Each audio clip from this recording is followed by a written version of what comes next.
watch them bloom for me and you. Appreciate you guys inviting us.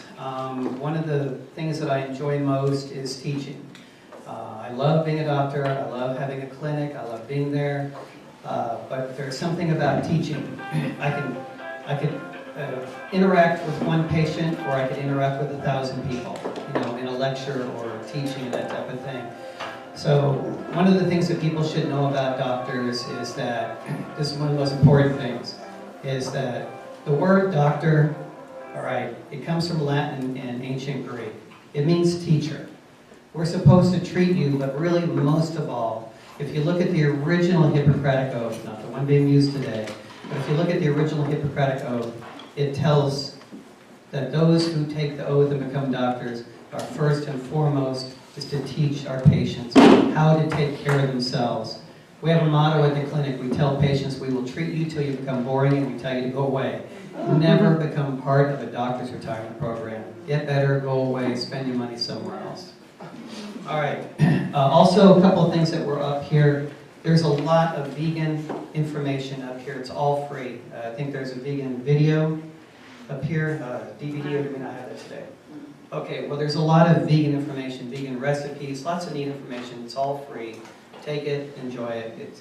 It's for you.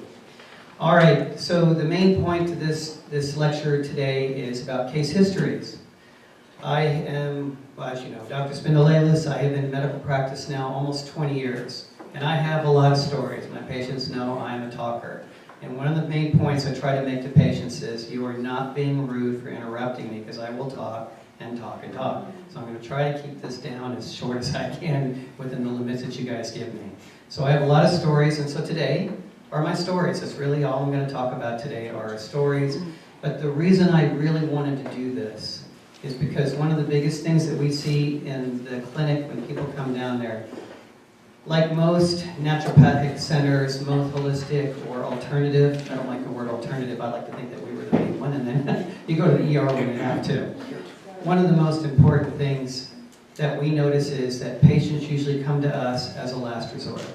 They've tried everything else, and it's not that other doctors are bad. We all have a different place. We all have a different job to do, and there's a place for all of us. But usually they come to us as a last resort. And so the biggest reason I do these lectures on case histories is to give hope that there is nothing is incurable under God. I know that you're Seventh Day, so a lot of you have probably heard of Dr. Christopher, a very famous naturopathic doctor. Okay. He was one of the instructors at one of the medical schools I went to before I went to naturopathic medical school. And he had a saying that I learned and from the very beginning, and it has been my motto since the day I heard it. There are no such things as incurable diseases, only incurable people. It's up to you to take responsibility, for you to take charge of your own healing. All right. What I'd like to do real quick, and then I'm going to get in case histories, I'd like to touch on these. I love these back here. It is extremely rare for me to find any church that does this, that actually talks about health. Most people think that you're here, you live, you're born, you die, and you hope you did good, and you were able to go to heaven. But this is a gift too. This is important that we're here, and it's important that we cherish the temples that we were born in. I just love these. We have a full dispensary in our clinic, all right? It's got a massive, good dispensary on holistic medications. So holistic, we know, means to treat the body as a whole, right? It not only means natural and safe, but it means to treat the body as a whole. If someone has thyroid, hypothyroidism, we'll treat the thyroid, but it also takes the whole body being treated because the thyroid didn't get out of whack all by itself. And the number one thing we tell patients is nutrition. Number one. The medications we have, they have to have something to work with. And that's the building blocks that come from nutrition. And that's why I'm one of only 2 doctors in this part of Northern California who is a vegan. And on top of that, I'm a raw vegan. All right, so I'm really, according to some people, and I've had them come to the clinic and go, you're so extreme.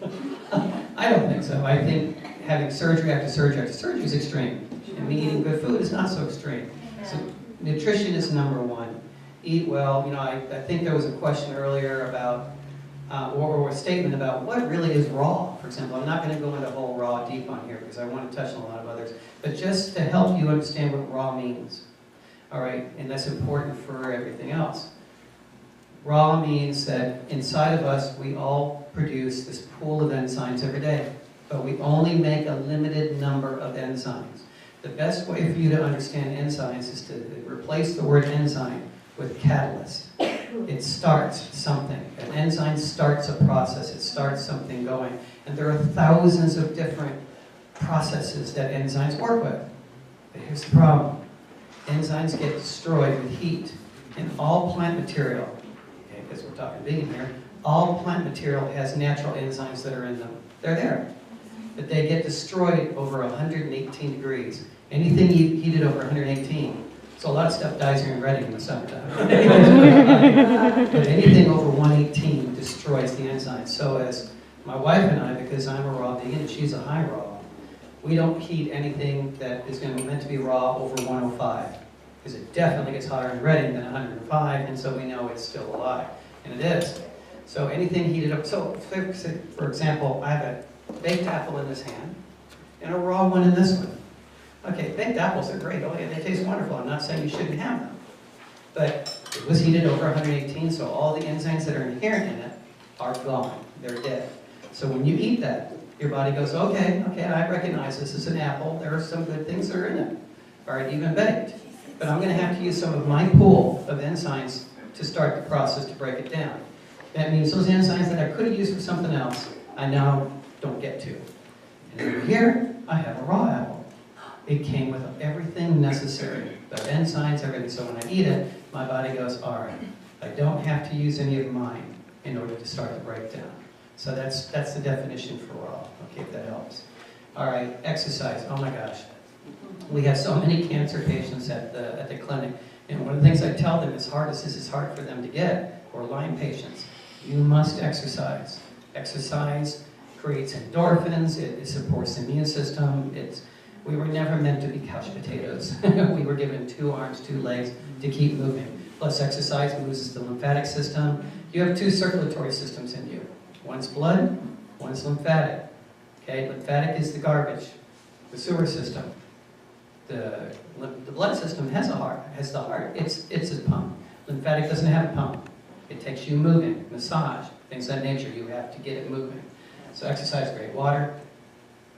I probably don't need to say very much about a lot of these. Water we know we've got to have. Without water, we can't flush the toxins out. And again, make sure it's good water. All right, I'm not saying you have to spend the money for distill, but try to use filter. All right, let's see, sunlight. Got to put that big fiery ball up in the sky for a reason, okay? Makes vitamin D, it actually stimulates our immune system. It affects the serotonin in our brain so that we know when to go to sleep. Temperate. Okay, moderation, all right. Things we love, a lot of good things, but in moderation, obviously. Air. One of the biggest problems as people start getting older is they quit filling in their lungs, all right? This side has 3 lobes, this side has 2. The heart took up part of it. All right, most people rarely ever breathe below the first lobe. Hence the reason we have so much bronchial issues, so much pneumonia. If you learn to deep breathe, you're not going to ever get pneumonia again. All right. Rest, one of the best medicines in the universe is sleep. That's one of the hardest things for some people to get, but sleep, get some rest. And the last, I love most of all right? Remember, trust. No doctor on this planet is actually a real healer, all right? At best, a doctor is a facilitator, a teacher, or a guide. That's really all we are. I don't care whether you're MD, ND, OD, I don't care. The only real healer that you have trust in is between you and who you believe in. So I love these. It was really great that you guys did that. Okay, so let's get into some case histories. This is some of my favorite stuff that I like to do. So what I'm telling you is true. I know some of you may not believe this, but these are true. These are patients that we actually have had over the years at the clinic. We're going to talk about our most drastic. And let's see. Let me see if I have it up here. Okay, I don't think this one has it. For those that are interested, I have HIPAA permission to show some pictures in the future. I tried to see if I have any here. Oh, I do. Quite disgusting. Okay, I do. All right, I'm going to go into one of my favorite stories because most people think that you have to lose your limbs. This was an extreme story. It was a gentleman here in Shasta County. And he was a good friend of ours at one time, and he called us over a weekend. It was on a Sunday, and he was a preacher here, so for him to call us on a Sunday, we knew it had to be something really, really, really important. Okay? He wouldn't just do it because we all live out in western Shasta County, so for me to make a house call, that's a pretty big deal to get out that far. All right, he called me, he said, I've got a problem with my foot. I went, all right, okay. He said, I really need you to come out and see my foot. And for this person to say this on a Sunday, we knew this was an emergency. So we grabbed my medical bag, my wife and I drove out to see him. When we walked into the house, we couldn't see his foot. We couldn't see it because of the way he was sitting in his chair. But the house smelled like death. It was vile. We had to walk around the chair, and there it was, and there was his foot propped up, and it was about the size of a football. I'm not going to go into great detail because you people are eating. But I have pictures if you want to see those, but maybe not now. His foot had already gone and advanced into gangrene. It was literally, his foot was rotting off. Again, won't go into great detail, but I checked his vitals, and he'd already gone into sepsis. He was already going into septic shock. I'd say if he probably waited another 5 days, he probably wouldn't be with us today. Would you agree? It was pretty bad. I've never seen a wound so bad. What happened? Well, he told me 2 months prior to that, he stepped on a nail. Okay? There was a little tack that was out in the backyard. And he ignored it, and he ignored it, and he ignored it. Until finally his wife got so upset with him for ignoring it, she had him call us. We went out. Again, I'm not going to go into great detail here, but it was the worst I've ever seen. I took his vitals. He was in sepsis. He was dying. And I said, well, what do you want me to do? Do you want me to go ahead and get you in the Mercy? To go ahead and get you right in? He went, no. I said, okay. And he said, 2 reasons why you won't go to Mercy. Not that I anything about that. He said, one, he's the pastor of a little church that is actually under this Christian umbrella organization that funds little churches in the rural communities, so people have somewhere to go. He said, we're in between insurance policies, so I have no insurance whatsoever for about another month or 2. And he knew that going to the hospital, this is probably going to be about $75,000 to $100,000 to take care of. The foot was literally rotting off. He said, the second reason is, he said, I know when I go there, they're going to take my foot. I said, yeah, they probably will. He said, this happened to a friend of mine. I don't want to lose my foot. I said, all right. I said, well, what do you want me to do? He said, I want you to take care of it. I said, okie dokie. I said, I will do that.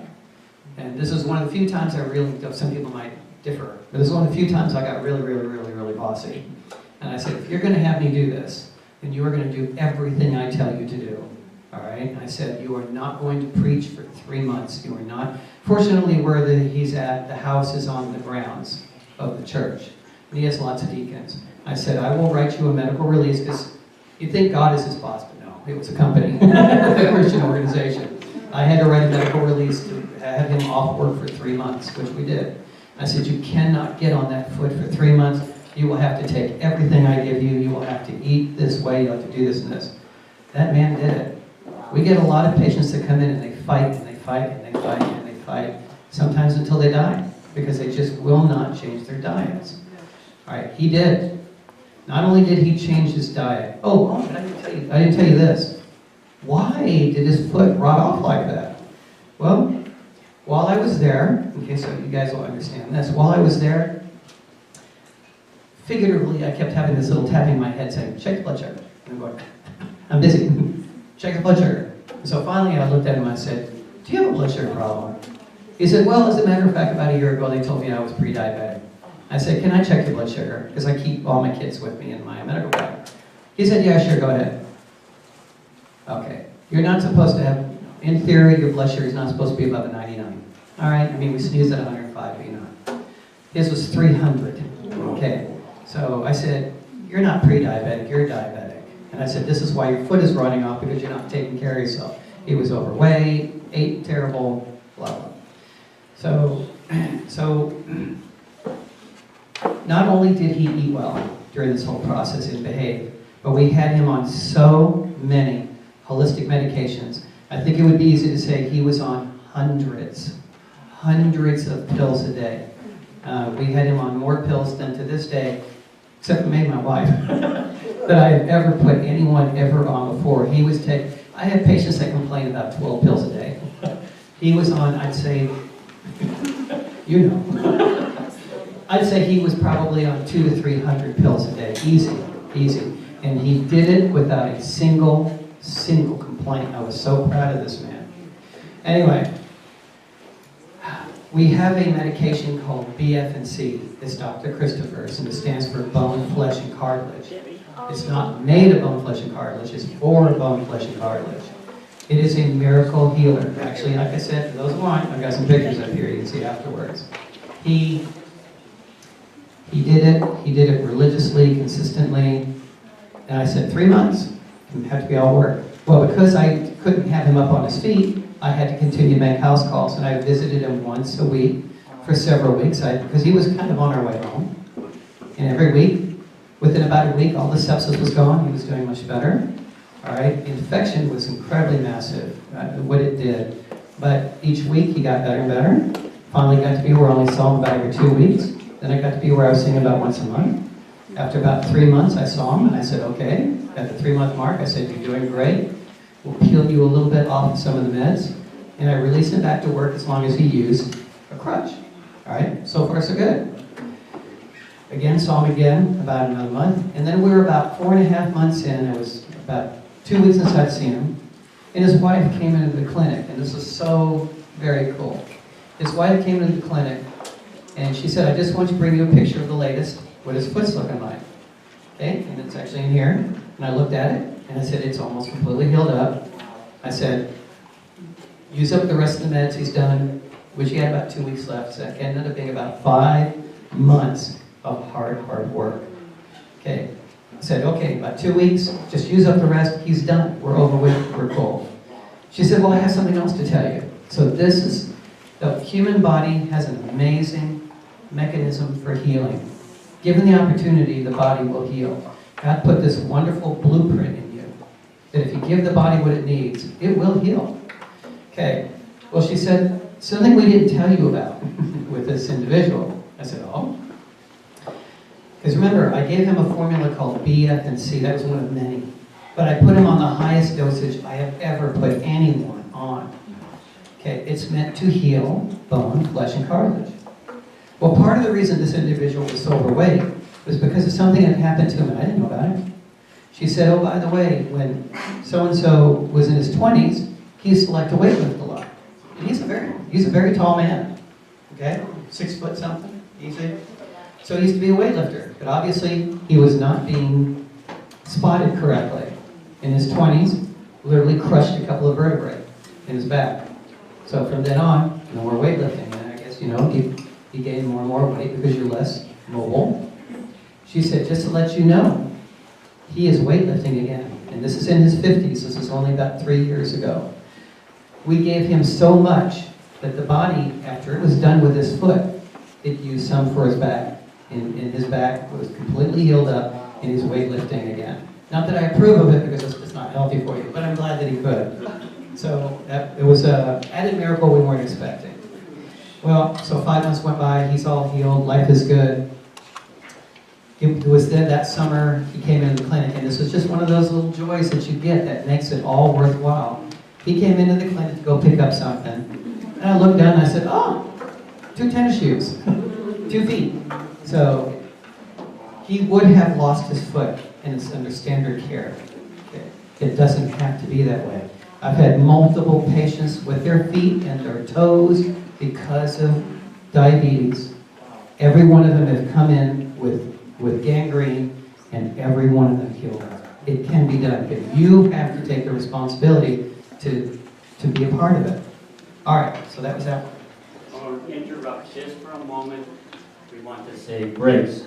Everybody's eating, and our custom here is to say grace, all right?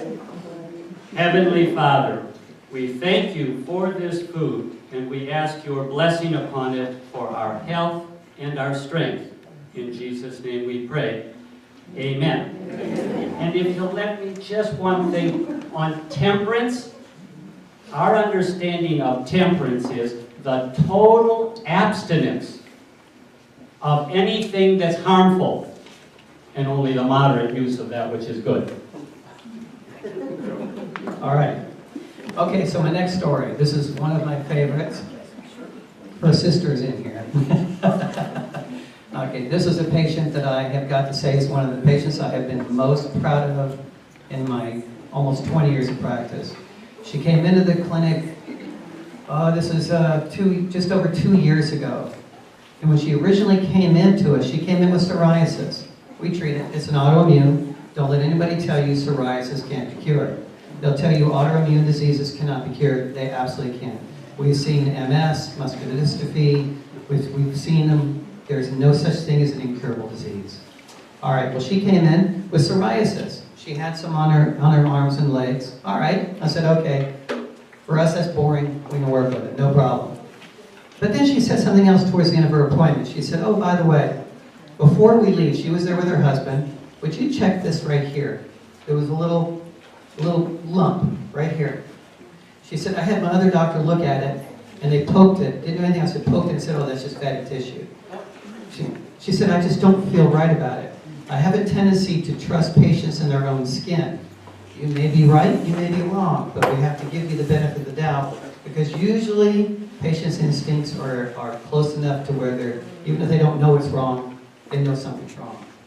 So I said, okay, so before the end of her appointment, I said, let's go in the exam room, so we all went in there. As soon as I touched it, I knew what it was. I've been around a lot of cancer, an awful lot of cancer with the center. And as soon as I touched it, I knew exactly what it felt like. But you know, you're supposed to keep this poker face. So I said, all right, let's just go ahead and ultrasound. In our clinic, we try to be a full function. We have EKG, we have ultrasound, we have all that. So I ultrasounded it. And now I'm not really happy, okay, because I know this does not look right. And basically her whole abdominal cavity was just full of this. I said, okay, now she can see I'm not so much poker face anymore. Not really happy with what I'm saying. I said, tell you what, I don't know, but I'm not happy. And I said, let's go ahead and order some blood tests, just to see. And the blood test came back really, really bad. We ended up with an MRI just to verify how far it had gone, but she had basically colon cancer at this point. And it was extremely advanced. It ended up being, anyway, after I did that, I gave her all the paperwork. She ran back to her other doctor, slightly annoyed, not a happy person. She ran back there. When they saw my lab work, they freaked out, reordered all the same lab work. Oh my gosh, she has cancer. They finally figured it out. And of course, they're probably afraid of lawsuits because they had touched her and said, oh, there's no problem. So, gotta keep in mind, she'd already lost 2 months by this point of us going through all this process, and her other doctors going through this process, so she'd already lost 2 months of possible treatment. So they put the fear in her and said, oh, we've got to do surgery, we've got to do chemo, we've got to do radiation. And she wanted, when we have cancer patients at the clinic, we offer them multiple avenues. You can come to us and we'll do everything. We don't do the chemo radiation, but we do everything. In other words, our program would be their only program. Or we say, if you want to go do surgery, that's fine, and we'll take you back. But if you do chemo or radiation, we will not work with you. Okay, because most of the time, in fact, we've never seen a patient die of cancer. We've always seen them die of chemo or radiation. Never yet, to this day, have I seen a patient die of cancer. They die of the chemo or the radiation instead. All right, so she wanted to stay with us completely, but her husband loves her, and he was afraid for her, so they decided to go for surgery. Right, so they went in, they pulled some of the tumors out, and basically closed her back up. They said the only thing that they could do for her was to just, it's a drastic thing, is just to flush them with chemo, basically leave her open on the table and make a big old pool of chemo in her abdominal area. Well, she's a Jehovah's Witness, and Jehovah's Witness, you can't do blood transfusions. So that wasn't going to work, because you had to have massive blood transfusions during the surgery. They told her, you don't do this, you die. That's just it, because it's the kind of cancer, you don't live with, 20, 30 years, you die in 6 months or so. She said no. So they came back, I re-ultrasounded her, she still had a lot of masses in there. And at that point now, they'd staged her at stage 4. So she said, I'm ready, let's go. And So we started working on her. So remember, the original discussion was December. It was now April of that year. Okay, so she lost a lot of time. We started working with her, and again, she's one of those blessed patients that we have, where she did everything I asked her to do. The amount of trust that some patients put in me is very humbling to do that. That's because all I'm doing is practicing. Remember, it's called a practice. we're just like anybody else. We're practicing doing our best. But it was very humbling. She became a very significant raw vegan. She went vegan immediately. She went massive raw in a very quick period of time. And the months went by. We generally have them come back in once a month. We kept running blood tests. And when we ran them at the beginning, after the surgery, they were sky high. And as we continued the treatments, they just kept dropping. The masses kept shrinking. Until finally, it took about a year, because this was a very serious case. It took about a year. And after a year, I ultrasounded her for one of her appointments. I couldn't find anything. Couldn't find anything significant at all. So I said, okay, I don't want to be pie in the sky here. Let's go ahead. As much as I don't like them, there are values in certain things. Okay, I don't like X-rays, I don't like MRIs, but I'm not stupid either. I'm a very lab kind of guy.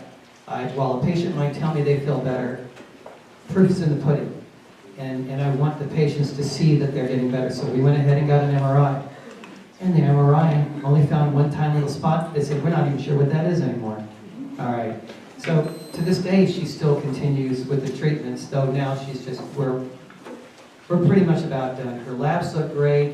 There's really nothing left. They did some more testing, found no metastasis, so they went from stage 4 to 0.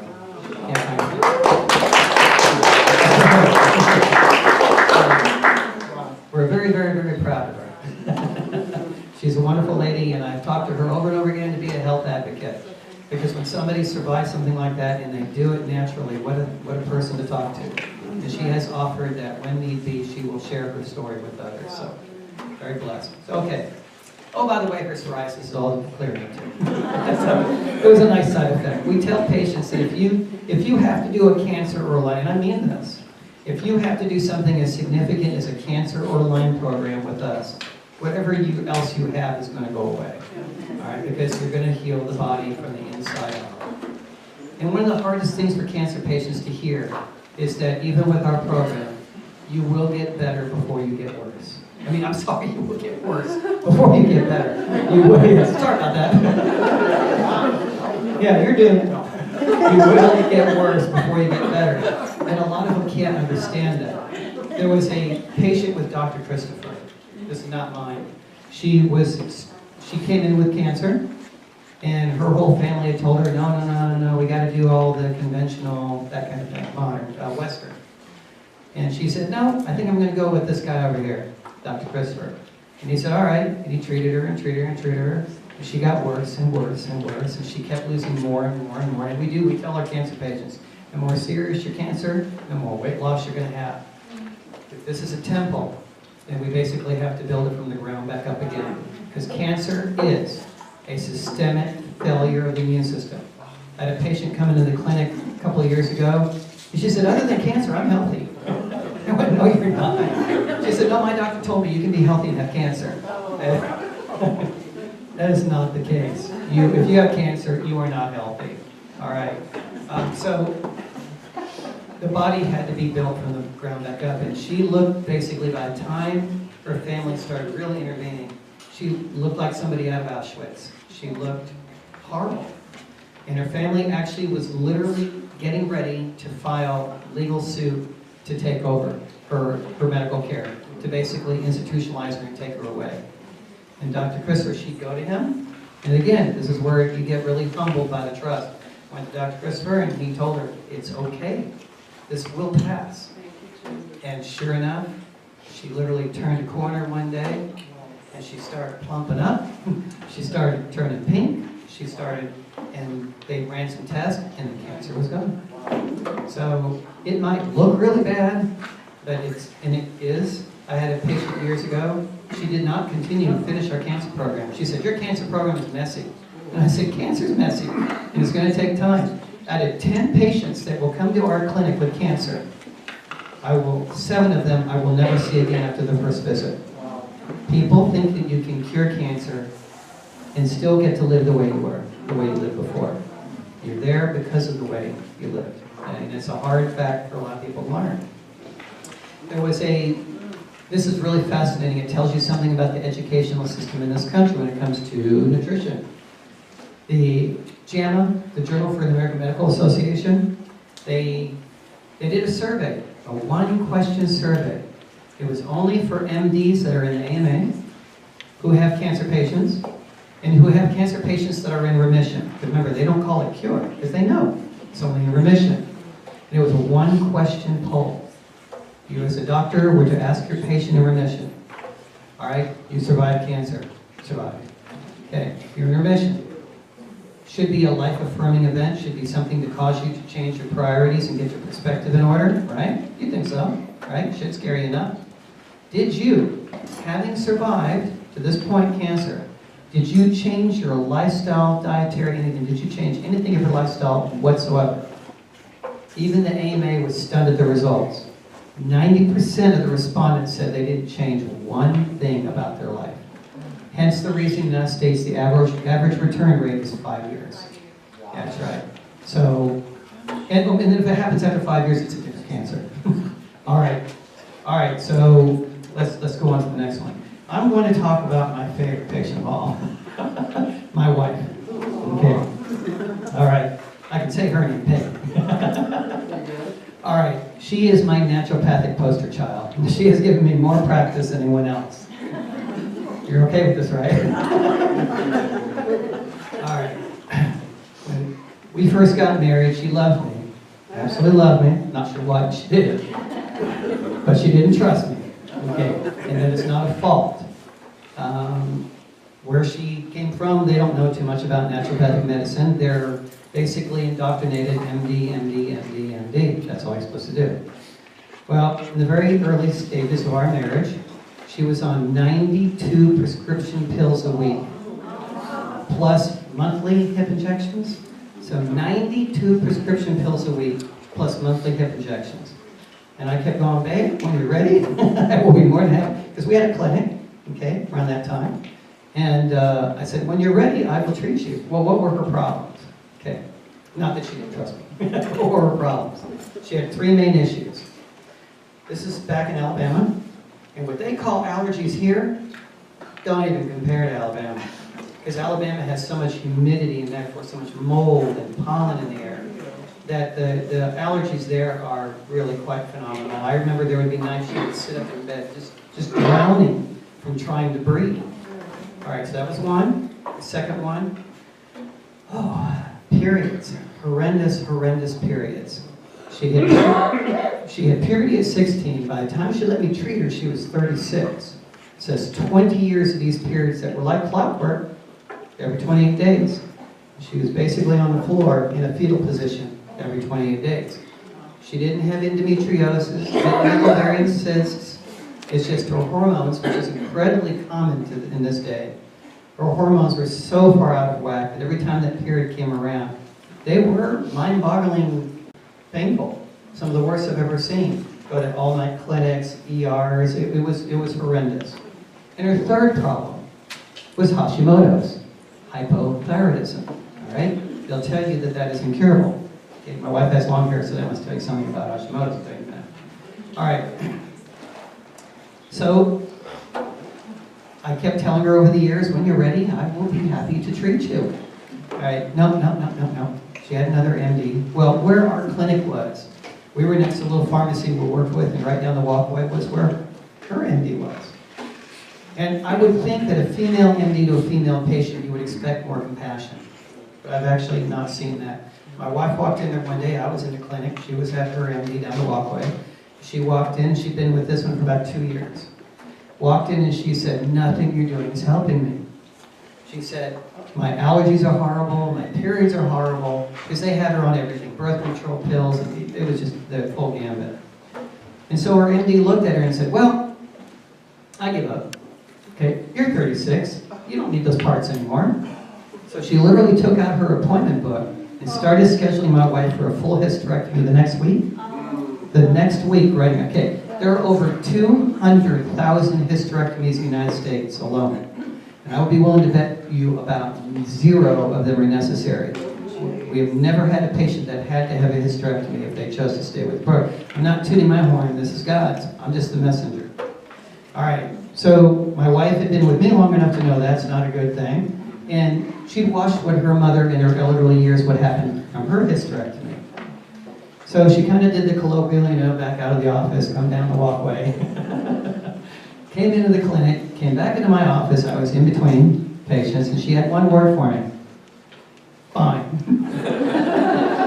And it was like, oh, okay, we can get started. Wonderful. All right. I generally, when I have patients with multiple issues, I generally don't treat but 1 or 2 at a time. Because it's just too overwhelming, too many protocols, too many pills, blah, blah. All right, so with my wife, it was actually pretty easy. They were both one was really acute, one was very chronic. We started working on the allergies and working on the periods right off the bat. Within a week, her allergies were getting better. She was improving, okay? Well, 28 days rolls by. Here comes the first period on the program. All right, still hurt like crazy, but not as much. There was a slight improvement, correct? Slight improvement. Most female programs, generally, depending on the severity, but most last about 3 months, about 90 days. We like to go through 3 periods. All right, and I always let the woman define what is normal. All right, so by her 3rd period, she told me the first time in her life she'd had a normal period. All right, other than the slight discomfort and inconvenience, she was happy as could be. So within the 3-month period of time, she was from 92 prescription pills a week and monthly hip injections to no hip injections and 7 pills a week. Synthroid, 1 pill a day for the rest of her life for the Hashimoto's. Okay, let me give you a little clue about Hashimoto's, and then we'll tell you about that. I'd be willing to say that about probably 9 out of 10 cases of women who come into the clinic and say they have hypothyroidism do not have hypothyroidism. It's one of the most overly and most commonly diagnosed disorders in the United States. So many women come in with a blood test that says, oh, I've been diagnosed with Hashimoto's, and I have to take Synthroid or Levo or something like that for the rest of my life. And I go, okay, you might be one of the ones that lost the lottery and actually had it. My wife actually had Hashimoto's. It runs in her family. But 9 out of 10 women that come in there do not have Hashimoto's, because 9 out of 10 times the wrong blood tests were run. It's really sad to me that we all have to go to med school. We all go to the same med schools. And we all take a course called blood chemistry and analysis that teaches us as doctors how to read blood tests, how to order them, when to order them. I don't know what happens to so many doctors, and don't get me wrong, NDs can be just as bad. How many come out of med school and forget how to order blood tests? I've had so many, when I'm trying to work with other MDs, and this one common thing I get is when they come back and they go, oh, I, meaning them, well, I don't know how to read that. It stuns me that they can't read blood tests. Therefore, they don't order the right ones. And 9 out of 10 times when we reorder the blood test, they never had Hashimoto's, never had it. I had a woman that came into the clinic years and years ago. She'd been on Synthroid for 8 years. And she actually brought me her, this is kind of interesting, she brought me her journal of Synthroid doses each year and her TSH that they monitored with. And I looked at this and I went, my gosh, they're not dialing you in. Every year it was up and down, up and down, up and down. She said, yeah, it's really starting to tick me off that they can't dial me in and just keep it there. Okay, because then their hair falls out and things don't, Okay. So I said, do you by chance have any blood tests? She said, yes, I have 9 blood tests. One from year 0 up to today. I said, would you bring them in? She literally went home, grabbed them, brought them right back. Unfortunately, I had a break when she brought them back. I looked at the original blood test. She never had Hashimoto's. She never had hypothyroidism. So she'd been taking drugs for the past 8 years for nothing. Most of the time that you're diagnosed with Hashimoto's, it is actually not hypothyroidism, but hypoadrenia. Low adrenals. Your adrenals are shot. Most people know the term adrenal fatigue. They are shot. This country is probably, next to Japan, this is one of the most stressed out countries on earth. Your thyroid, in order to function properly, requires the adrenals. If the adrenals don't work, then the thyroid gets pulled down and it looks hypo, but it's not. You have to run the right blood test. And sure enough, when they come in there, We start treating the adrenals, and oh my gosh, the very thing that's supposed to be incurable goes away. All right, well, my wife, she had true Hashimoto's, absolutely, in a really bad case because it runs in the family. Her mother had it. So I said, okay, so now it's been 3 months. I said, you ready to treat that? She said, let's go. Okay, all ready, gun pile down to do it. Okay, now she loved interest in it. So it took real Hashimoto's takes some time, and it took another 3 months of treatments. All right, so now here we are 6 months in. She's on 0 pills, 0 shots. Her hair is growing in beautiful. Her nails got stronger. Weight control was much better. Fatigue was much better. So this was umpteenth years ago before I could order blood tests. She said, I'm going to go back to my old doctor to get all my blood tests run. Let's see what it looks like. Because I love proof. Because so many times a doctor will say, another doctor will go, oh, well, they must never have had it. Oh, no. We got proof that they had it. So she went back. And I was not there at the appointment because that other doctor did not like me very much. So it was just my wife and the other doctor in the appointment. And they went through all her blood tests. Allergies looked great. Her estrogen, progesterone, testosterone for her hormones were perfectly in balance. And her thyroid was functioning beautifully. And correct me if I'm wrong, but the other doctor looked at my wife and went, oh, I guess I cured you. Correct? So my wife left there and never walked back in again. Okay? There was a benefit to curing, for her having her, for example, her hormones cured at 36. Okay, because now let's go forward about 18 years. Then she was about 53, 54. And we're sitting on the couch. I remember this night very, very clearly. I don't know if you do. But we're sitting on the couch watching TV. And she looks over at me and she goes, I've not had a period about 3 months. And I went, you've not had a period about 3 months. That was it. That was menopause. Menopause, okay, maybe this is from a male point of view. Menopause to me is God's gift saying, you paid your dues, you did your time. Now, it's time to be free, okay? Nothing should have to change. Nothing should change. Libido, vaginal issues, none of this has to change. And nothing did. She just went from having periods to not having periods. So, she didn't end up in a tower shooting people. She still my Peggy. So.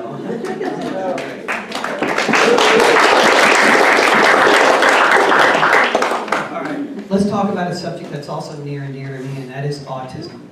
Okay. I don't mean to offend anybody in here because some people have very strong feelings one way or another for vaccines. I have very strong feelings anti-vaccine. I know some people are very pro-vaccine. You have to walk the path you do. But the good news, if it's good news, is the CDC has now admitted that autism is caused by vaccines. And the FDA, the Food and Drug Administration, who for years and years and years said autism is not caused by vaccines, now posts it. Okay, when you go through med school, even with ours, we had to go through pharmacology and learn to do drugs. A lot of NDs out there will prescribe drugs. I will not prescribe drugs. But you still have to learn about it. And one of the things you learn in pharmacology is that there's a thing called a package insert. It's a little paper or a book, depending on problems, that goes in with every prescription that says, these are the side effects and the adverse effects to this drug.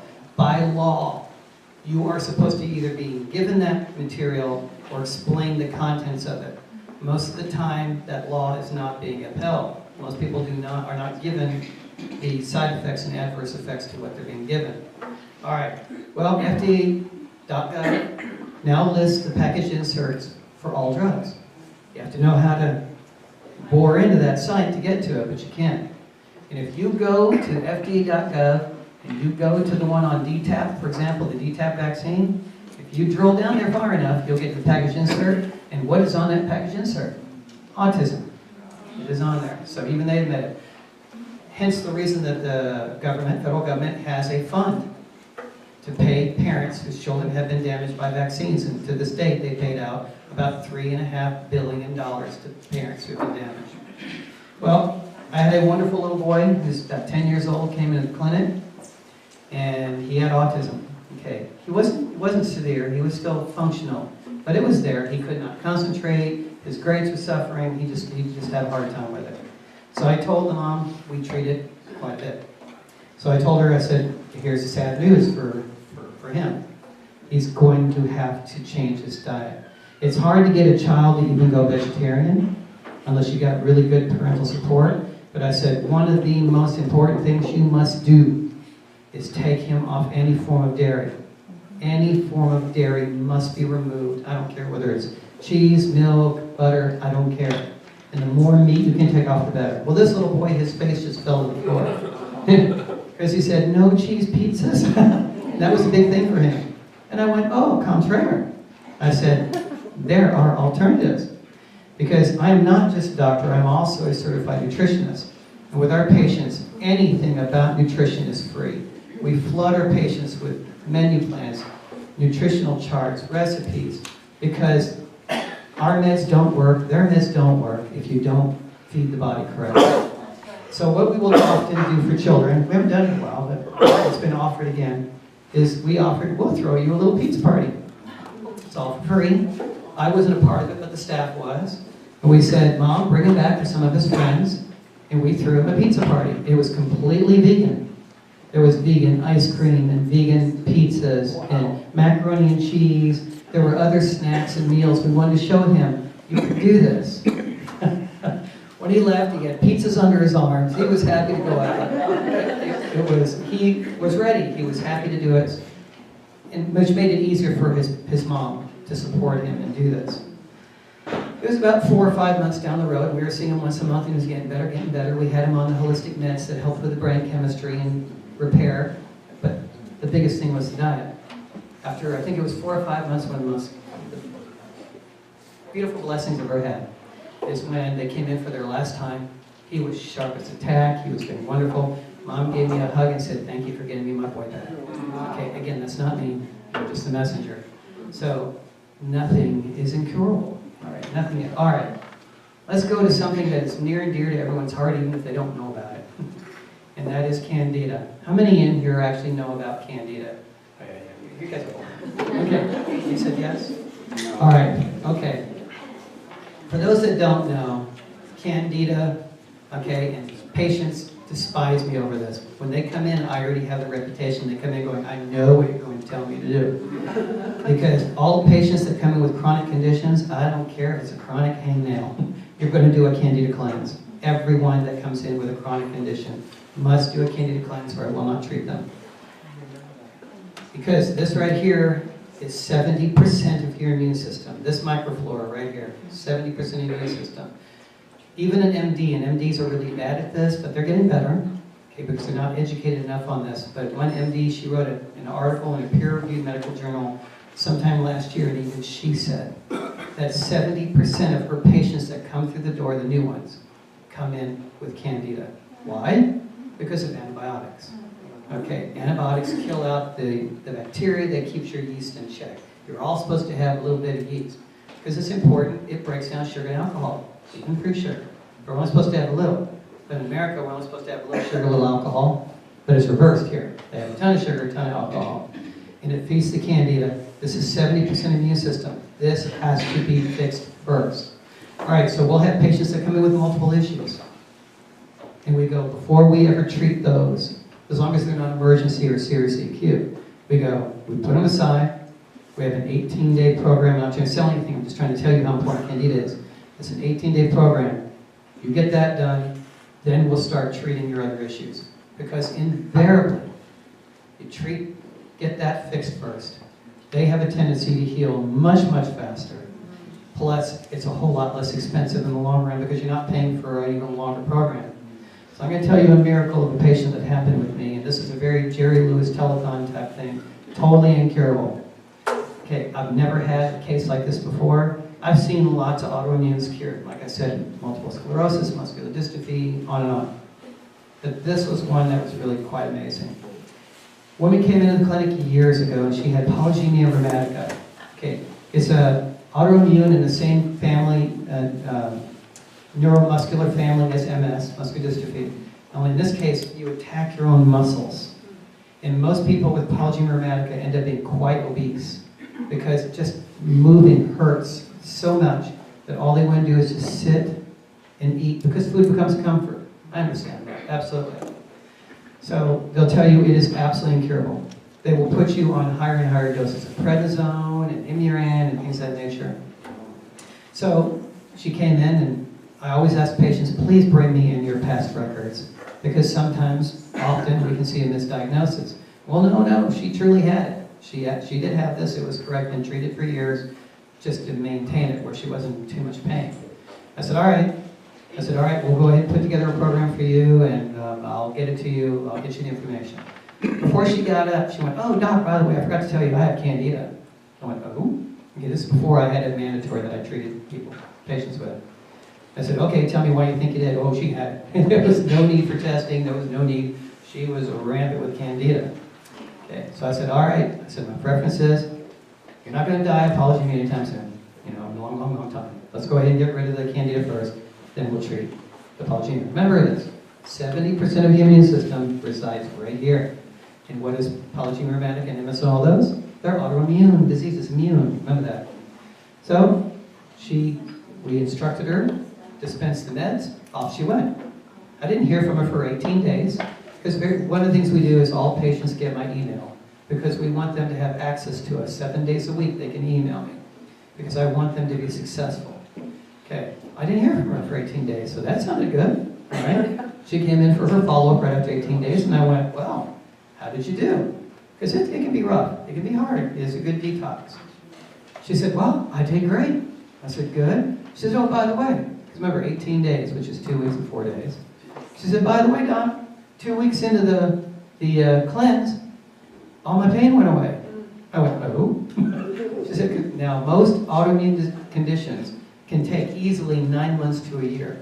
We look for cures, we don't look for remission. We look for you to get better, and we get to tell you to go away. All right, so 9 months to a year. So she said, I feel great. I said, tell you what, you're going to start eating things that maybe you shouldn't. You know, we try to instruct you, Let's just do the polycythemia rheumatic program for 1 month, just one. We'll put you on the normal meds for that program, and we'll watch you. Come back in a month, tell us what, a free monthly follow-up, tell us, okay? Well, a month went by, I didn't hear from her. She came in for an appointment. It's like, okay, I didn't hear from you again. That's good news. And I'm going to tell you, body language and verbally, this is how the appointment went. I went, how are you feeling? She went, I feel great.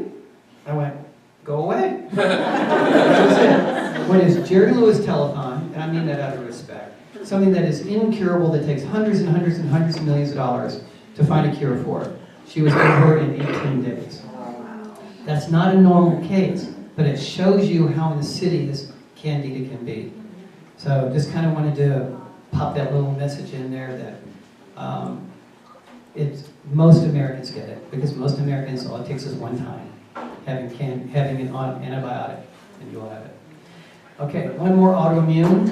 What time do we stop here? 6. 6? Okay, I'm pretty good, right? You're good. Okay, here's another autoimmune disease that was really quite amazing. I had just graduated from my first med school, just graduated from it, and I hadn't even opened up my very first clinic yet. In fact, we didn't know what we were going to do yet. And we had a CPA for our taxes. And so I took all my school transcripts, not transcripts, but school bills, and give it to the CPA and said, get me whatever tax breaks you can get for spending all this money. Well, there were none. You don't get breaks for learning. So there were no tax breaks. But it was a blessing, because all my paperwork went across the secretary's desk. Her name was Mary, all right? Unbeknownst to me, she had a very serious condition. She called after she saw the paperwork and she said, will you please help me?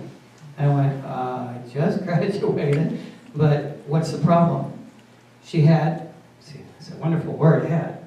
She had MG, myasthenia gravis. I don't know if anybody's really heard of that. It's one of the lesser known neuromuscular diseases. Again, falls in the same family as MS.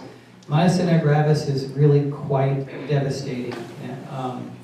Whereas you slowly dying or becoming incapacitated with MS, muscular dystrophy, myasthenia gravis, you can die at a moment's notice. What happens is, on the surface of all of your muscles are little tiny cells called muscle receptors. And then you have on your nerves and muscles actually don't touch. There's a little gap. When you think move, your nerve showers a bunch of chemicals that touches the muscle, hits the receptors, and it tells the muscle to do its thing. Well, in myasthenia gravis, you're destroying your own muscle receptors. So when you say think, when you think move, it doesn't always move. And for some reason, while it can attack any muscle group, the two most common are your facial muscles and your diaphragm. So you can get what's called a MG crisis, which means at any moment, all of a sudden you go, I can't breathe. Sometimes you reboot, sometimes you don't. Sometimes you just suffocate and die. Moment's notice, it just happens where all of a sudden I can't take a breath and it doesn't start back up again. All right, that can happen. So I said, all right, you know what? I actually knew what to do. Never done it before, but I knew what to do. So our very first clinic we ever opened was for Mary. We had to have a legal umbrella with which to treat her, right? So we opened a clinic just for Mary, and we kept it open after that. Mary came in. It was really sad. Right here is your thymus. Your thymus is one of the master immune glands. Well, she came in, she says, I have to show you this. Hold it out. From here to here was this gigantic scar. They had removed her thymus gland. The theory was, well, your immune system's going crazy, let's remove the master gland and that'll calm you down. Right? It didn't work. Okay. The standard rule of thumb out there is an autoimmune disease means your immune system's gone crazy. We don't say that. We say your immune system's actually working the way it's supposed to. On the surface of every cell in your body, there's a little flag. It's a little protein marker, but it's a little flag. It's telling the immune system, it's me, don't eat me. You know, I'm part of you. Wow. Well, in every person that has an autoimmune, whether it's MG or MS, or muscular dystrophy or lupus, type 1 diabetes, it's all the same disease. It's just a different group of cells that have a problem. Not everyone on earth is born with some genetic weaknesses, and so in that part of the body where that weakness is, those cells have a harder time to push toxins off. So they end up getting the toxins, they end up getting damaged, and that little flag is gone. The cell's still trying its best, but the flag is gone. So the immune system, rightfully so, well, that's not me, starts taking it out. Like in type 1 diabetes, it's your beta cells that make the insulin. When they've lost their little flags, the immune system goes, oh, that's not me. And when 80% of them have been destroyed by the immune system, you have type 1 diabetes. So our job is to help you start regrowing happy cells with happy little flags on them again. So her thymus had been removed. They went, oops, that didn't work. So then they told her you'll be on prednisone and Imuran and these immune suppressants for the rest of your life. Of course, and they'll tell you at the same time, hopefully, oh, by the way, you're now susceptible to every other disease out there. You know, cancer, fungal, bacterial, viral, because they're purposely suppressing your immune system. So I said, all right, so we started treating her. My very first patient ever, and happens to be a lethal one that could die on me at any moment. All right, so you go forth with faith. Okay, that's why I love that trust at the end there. All right. 9 months. It took 9 months. But that girl threw herself into the program. She was only 36 years old. She said, I don't want to live the rest of my life not only taking these drugs that are bad on my liver, but at any moment, I could fall over dead with no notice whatsoever. So she did everything we asked her to do. She took the meds. She changed her diet. Boom, went vegan. Just was absolutely wonderful. And in 9 months, she was off the prednisone, off the Imuran. Blood test showed no signs of MG anymore. Everything was functioning perfectly. Told her to go away. We kept the clinic going for a couple more years before we moved out west, out to the California area.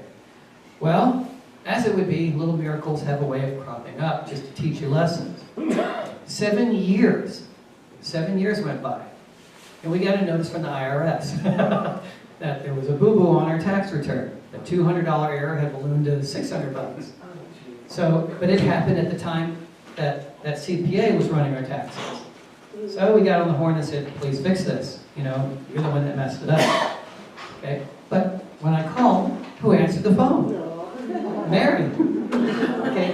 And we're very informal. We tell patients, call me what you want. Call me later dinner. You can call me what you want. Most people just say doc because my name's pretty hard.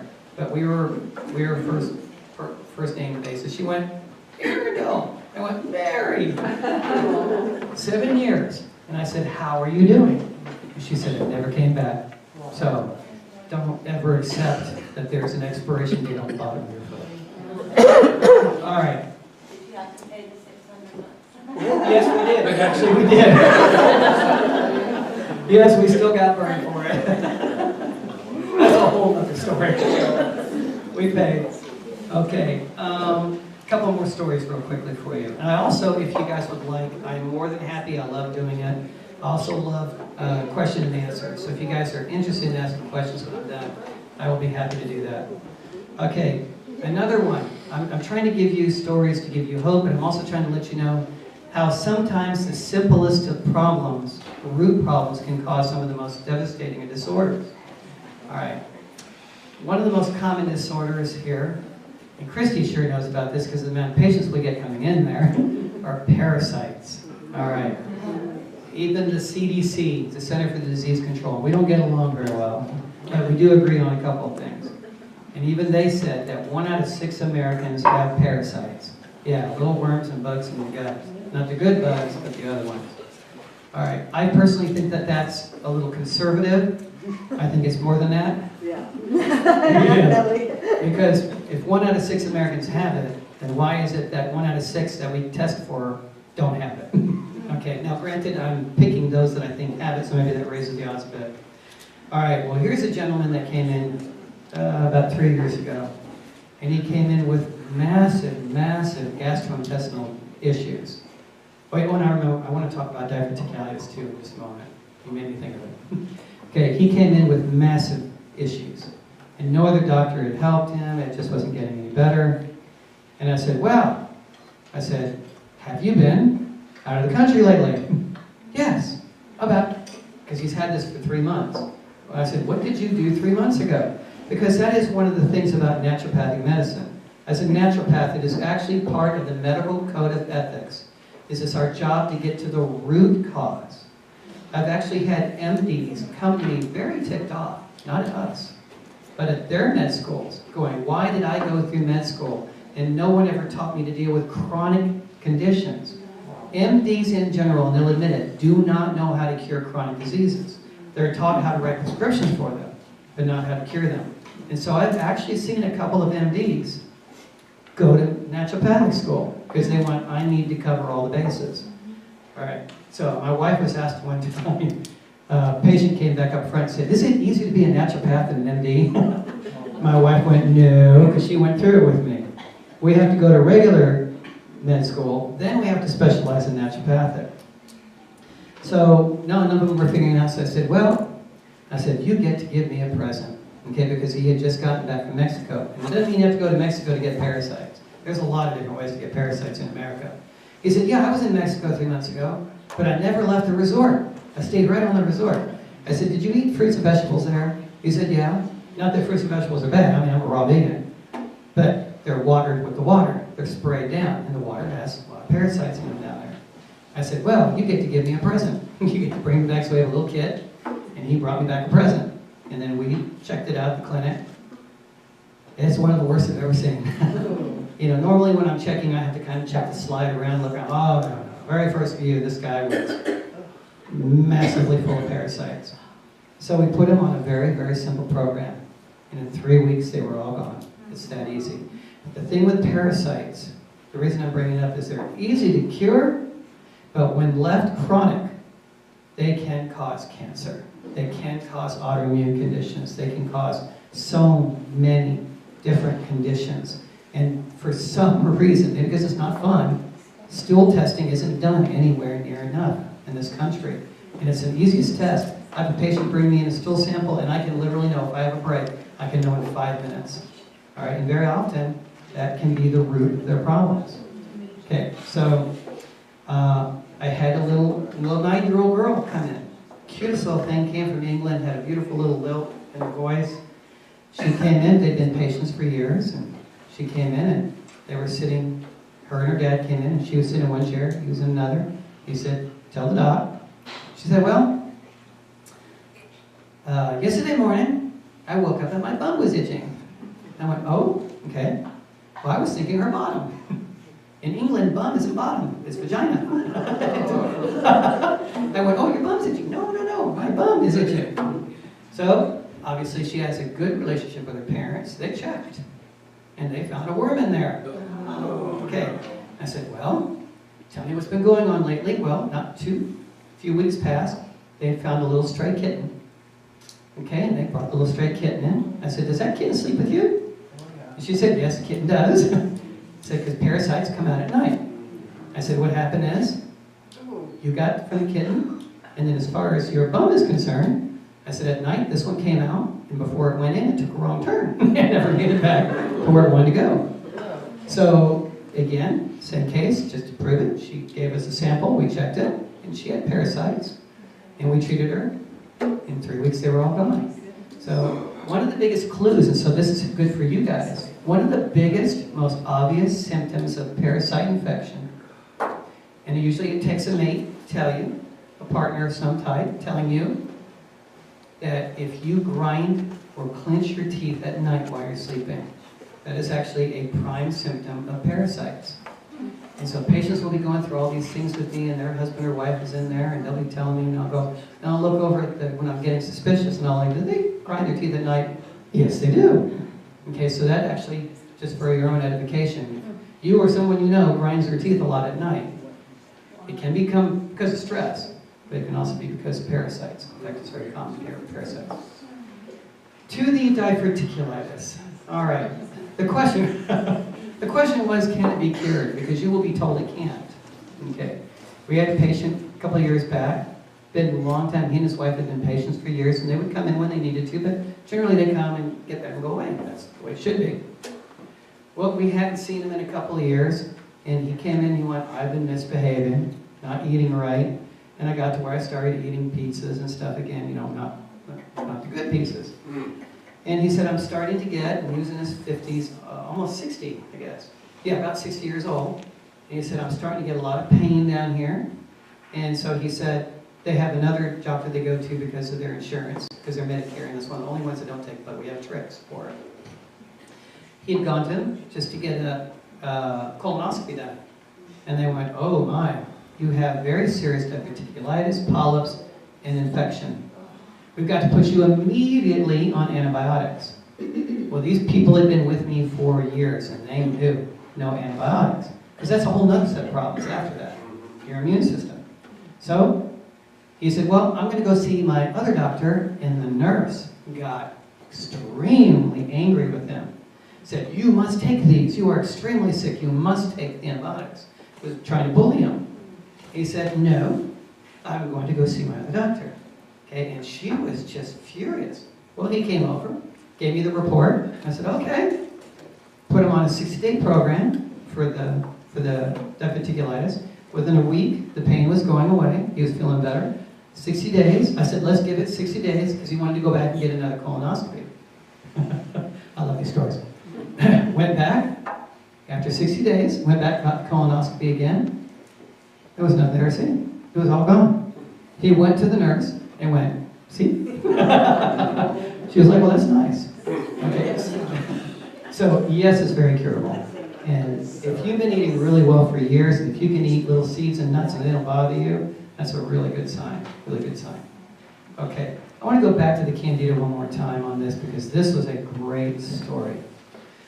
This was a patient. We have patients all over the world. This one was in Arizona. I think it was Arizona, New Mexico. No, it was Arizona. He was in Arizona. Don't know how he heard about us, and he contacted us.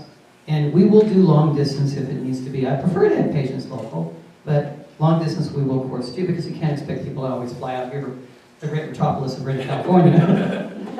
I had patients that literally will come here and say, we are the only reason because there's nothing else in Redding that they really want to see. All right, it's a beautiful area, or it should be. All right, we actually one time had a family of 5 fly from Belize. Okay, I don't know if you know where Belize is at. Way down Mexico, way down there. Okay, family of 5 flew up to us. It was a child, and then there were basically 4 adults. Some of them were grandparents, some parents and brothers and stuff, and then the little boy. He had autism. They flew out to be with us. We set aside half a day for the family. And it was really kind of bizarre because while they were there, the adult woman and the grandmother, both both wanted pap smears. And I'm going, oh, we do them. And I went, how bad is it in Belize? They came with other issues. But, so here's this guy in Arizona, and we did a FaceTime with him, and his problem was, from his head to his feet was almost one solid rash. It was just horrendous. He'd been to doctor after doctor, dermatologist after dermatologist, biopsies, punch biopsies, blood tests, and they couldn't figure out what was wrong. And he'd had it for 9 months, okay? And by the time we saw him, he'd already been 3 months just sitting in a chair, because if he moved, it was just excruciating pain and itching.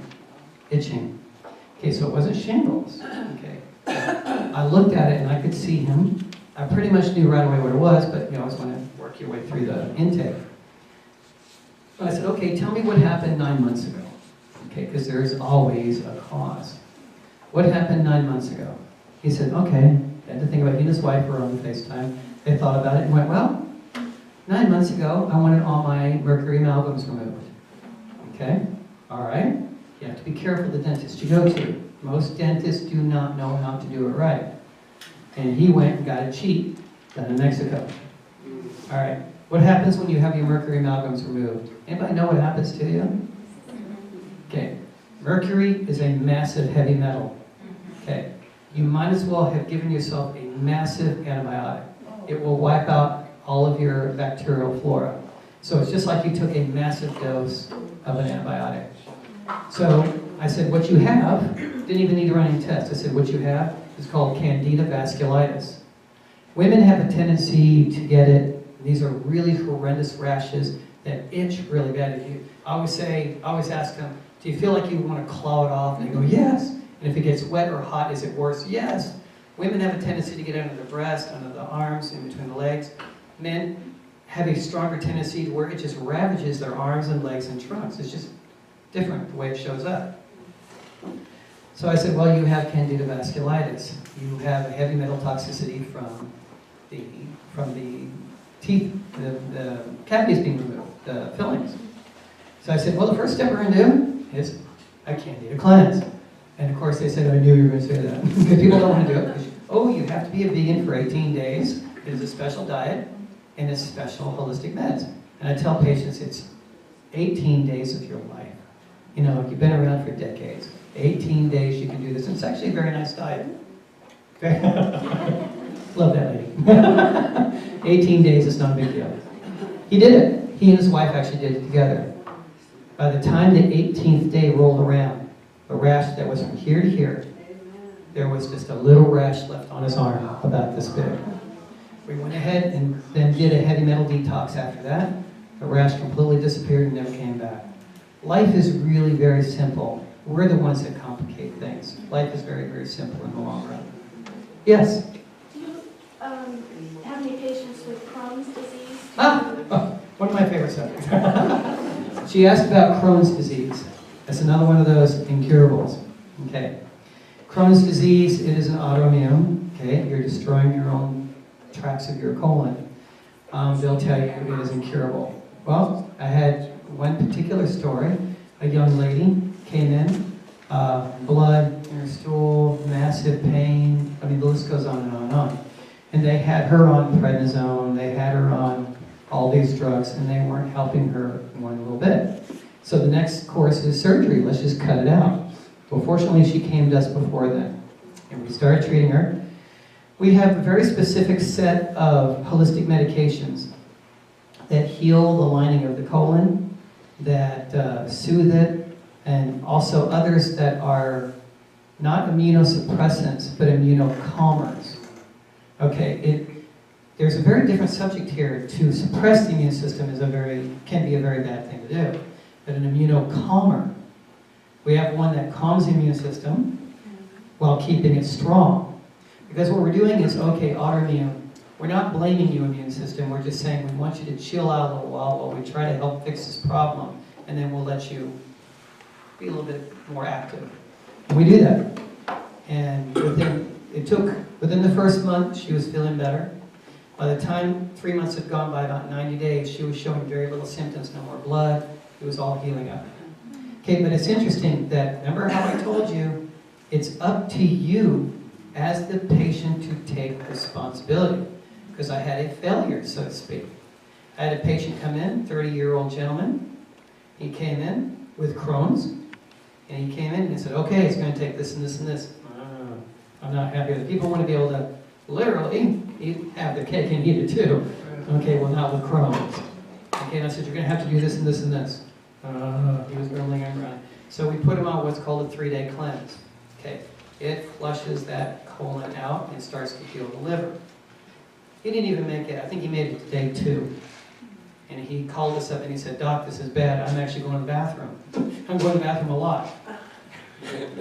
Most people don't realize you are supposed to be having a bowel movement for every meal of the day. I've had patients that actually started having 3 bowel movements a day, and they said, what is going on? This is horrendous. I can't do this. And I go, if it goes in, it's got to come out. He started having regular bowel movements. He said, I can't do this. And he quit. On day 2, he quit. And I said, you quit if you want to, but I said, you will not, and I'm not trying to toot us.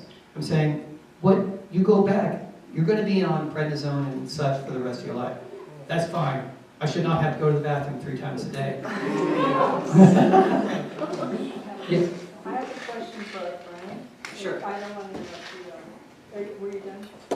Oh, I've got lots more, but this is actually great. Go ahead. Her husband has sarcoidosis, and he also has granulomatous inflammation in the kidneys. Right. And Right. he is so sick. Oh, kidneys. We've had so many patients come in with kidney disorders because they will rarely ever tell you that they're curable. The kidneys are your big filter, along with your liver. If you put trash in, it's got to filter it out. And the problem is that people like with kidney stones or such, the other doctors tend to go, okay, well, I'm going to treat you with anti-inflammatories.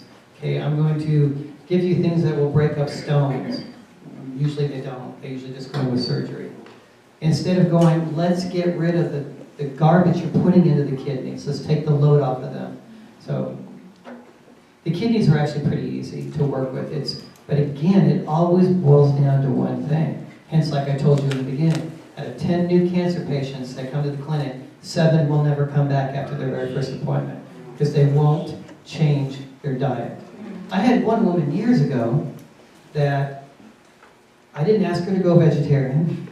I didn't ask her to go vegan. I just simply went, your diet is so bad. If you'll just improve it. Just improve it. I saw her the next month. She came in for her regular follow-up. And she said, what you said to me upset me so bad. I went back to my other doctor and got on an antidepressant. Obviously that case did not work out too well. Okay. If that person were to see you or contact you, is that something that you... Oh, absolutely. And then vegan, the person Okay. is vegan. That's wonderful. Okay, that's great. Let's talk about that for a second. I was just hoping that you could also kind of repeat the question with Oh. the microphone so that we kind of go. Thank you. Okay. Thank you. Great idea. Okay. She was asking, how am I such a wonderful person?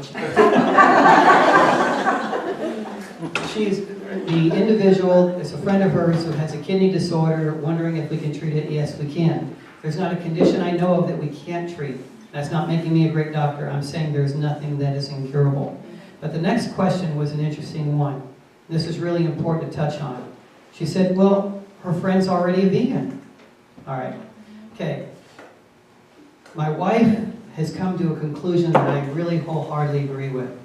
The word vegan is not a good word anymore. What we really like is the term plant-based. Okay, I don't know how many of you are familiar with Dr. Greger, Michael Greger? Yes. Okay, wonderful, wonderful man. He is a staunch vegan physician too, vegan doctor. Love his videos. He said that you have to be careful when your patients tell you that they're vegan. Because there's some really, really, really bad vegans out there. If you go to a wonderful website, great for transitioning, there's a wonderful website called veganessentials.com. Okay? You name it, They pretty much have it. You talking about the store or the recipes? The store. The store, yeah. It's called veganessentials.com. Hundreds and hundreds, right? Hundreds and hundreds of vegan alternatives. There's vegan Twinkies, vegan, you name it, they're out there. Are they really any better for you than Twinkies? Not much at all. Right, right. You know, maybe less animals suffer, but it still is not good for you. And so I became, for me, just a little of my history, I became a vegetarian in 1981, before a whole lot of our patients were even born. I became a vegetarian in 1981, like you, right? I became a vegan in 1991. It took me 10 years to give up a very serious opiate addiction called cheese. Cheese actually is said to have opiate qualities, and that's why it's so addictive. It took me 10 years to give up cheese. I love, just like that little boy, I love cheese pizzas. Okay, and I remember my wife were in a Pizza Hut on the coast in Alabama on vacation, and I was eating my cheese pizza in 1991, June, and I said, this is my last one I'll ever have again. And I was all boo-hoo sad. Of course, now there's tons of great vegan cheese pizzas. They're all wonderful, but we prefer to call those foods transitional foods. Go from the animal products, and people even do it in baby steps. Okay, let's give up dairy. We've got great dairy substitutes out there.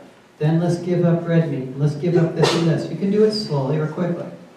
Okay. But some people get into the vegan foods that are just fantastic tasting, and they never leave those foods. You are supposed to, and it can take months, it can take years, you're supposed to go from a really, really bad diet, transition into vegan, and then eventually transition into more raw, fresh fruits and vegetables, living food. How can you build life with death? You know, there's that pizza commercial that says, love at 425 degrees. No, it's death at 425 degrees. Okay, so just because someone is vegan, and not criticizing at all, I don't know her, but we get that a lot. Patients will come in and they'll go, well, I'm vegan, why aren't I healthy? So I said, well, one of my favorite things to do is, because nutrition is free from the clinic, you know, once you're a patient, we're treating you, anything nutritional we'll do for free. One of the things I'd love to do is, I'd like you to do a 7-day food journal. I'd like you to go ahead and write down, I'd like you to write down, and this one here could write encyclopedias on it. I'd like you to write down everything you eat, drink, and snack on for 7 days. Give it to me. I'll compute everything for you for free. It's vegan. No little animal died for it. But you're not going to live very long on it either. It's really not. I've had patients that did this, and not a single food in that week was alive. Not even a salad, not even an apple. Nothing. I said, okay, well, here's the problem right here. And so we try to counsel them into eating better, and that only makes the meds work faster. So just because you're vegan doesn't mean... And another thing with veganism, I've had this happen many times, where a patient will come and go, I tried being vegan. My cholesterol went up. I said, that's right. That's right. We know that most cholesterol is caused by animal products. That's really the only true source for it. But you can still have high cholesterol as a vegan. Because remember, there's HDL and LDL. HDL is the good, LDL is the bad. A better way to think of LDL is damaged cholesterol. And who makes cholesterol? Your liver. Well, if your liver is in really bad shape, you're going to make bad cholesterol and it's going to go up. So just because you become a vegan, if you still eat horrendous, your cholesterol. But why does it actually spike after you become a vegan for a short time? And I tell patients this, because one woman came in and said, I was vegan and it spiked, and I went right back. And I said, well, I'm sorry, but you didn't give it time. Your liver is an amazing organ. It is your chemistry kit. It's your detox. The liver will try its very level best to detox all the garbage that we put in. But after a while, the liver gets pooped. And it will make a choice. Either it will leave the toxins in your bloodstream, or it will take a bullet for you. And it will store it for you. They'll store it. So then eventually you get this bank of toxins. And then you go do something really smart. Like, do like a carrot juice cleanse. Okay, I have great holistic medications that are liver cleansers. Nothing that I've ever found beats a better liver cleanser than carrot juice. It is the best by far, bar none. So very often, we will put a patient on a carrot juice cleanse where you drink carrot juice till it's coming out your ears for 3 days. And sure enough, their liver cleans up. But here's what happens. The liver is storing all this, hoping one day you'll do something really nice for it. And then you do something like carrot juice or just eating really healthy. And the liver will actually go, oh, I got something to work with here. And it will start going through that store of toxins. And it gets dumped back in the bloodstream. And so temporarily, your cholesterol will go up. And I go, great. That says the liver is beginning to function again. And I had one patient who did a 3-day cleanse. And she was upset.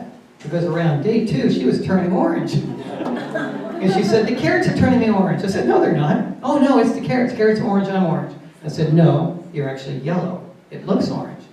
I said, because what happens is, stay with it, don't stop it. Don't stop the amount of carrots you're doing. And after just a couple days, that orange will start to go away, even though you're taking the same amount of carrots. Because what is one of the things that the liver does with all those toxins? It turns it into bile. And it produces so much bile as a byproduct of detoxing that bile goes into your blood, the blood goes, I gotta get rid of it, and sends it out to your body's largest organ. You look like an Oompa Loompa for just a little while, but it goes away after just a few days.